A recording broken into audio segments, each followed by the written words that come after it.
For context, I had to do a science project for school, and because of that, I had to be a little bit sappy and add more evidence than I should. So I'm gonna do more videos like this on other topics. It's just gonna be better topics and more funnies. So that's why this has information. Okay, thanks. Bye.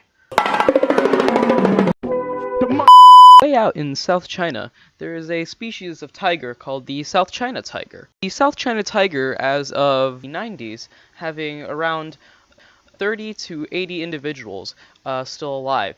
The species is still alive today, but their numbers have not been censused yet. In the South China ecosystem, South Chinese tigers act as the apex predator of a long list of food chains within the South Chinese environment. Places it in a very high trophic level, at least compared to the rest of the animals within the South Chinese environment of which the South China tiger hunts. This also means that it is impacted by the rule of 10 the most out of any other species within the environment.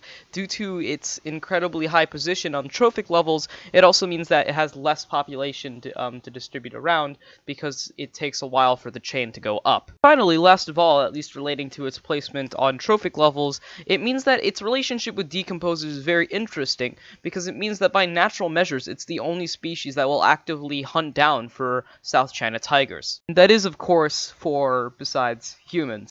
Humans are an example of one of these South China tigers' only real examples of biotic active hunting for South China tigers.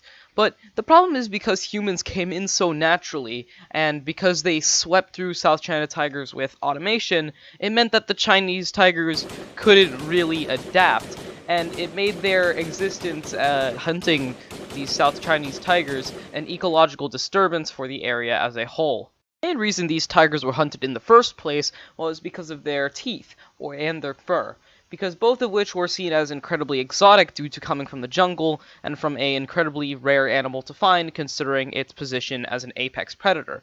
So it was more or less a status symbol. The same went for a lot of stuff like ivory tusks or other furs of lion or cat, considering how elusive these animals seemed to the public eye. Goes, in fact, for majority of the jungle, which is now completely being deforested or harmed by humans for luxury purposes or for energy purposes, such as with greenhouse gases and climate change. Hey, as of now, things are going pretty great for the South China tiger. Oh, I think my house guest has arrived. I beat and killed him several times, so don't mind if he's rude. Knock knock. Who's at the door? It's communism. Mao Zedong. He is an epic gamer, and he has been playing the game of life for years on years now under the ideology of communism, and has rose to the top tiers of all of the dictators that have lived in our world.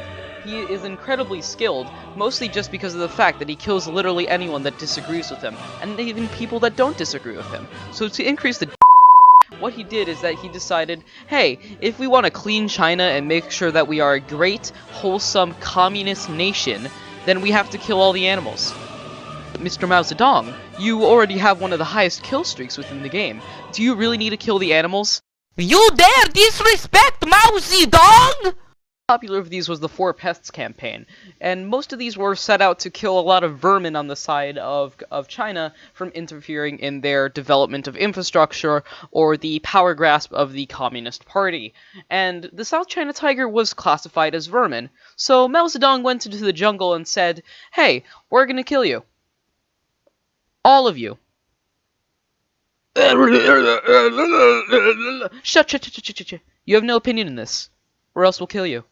Since then, the South China tiger population had declined rapidly, and until now there was no real effort to get it back up, especially considering that at the time, China was being rather hostile to neighbors that tried to interfere with its environment or general vicinity.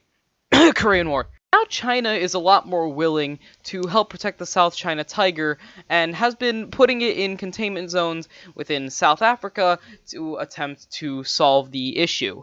And I urge you, if you're watching this video now, to help save the South China tigers, and maybe grow back their population in a more sustainable, more friendly environment. Because as of now, the impact that humans have done is astounding to the progress of their species, but it can be recovered, and there have been attempts now to make it recover. So, Save the tigers. Save the tigers, save the tigers, save the tigers, save the tigers, save the tigers.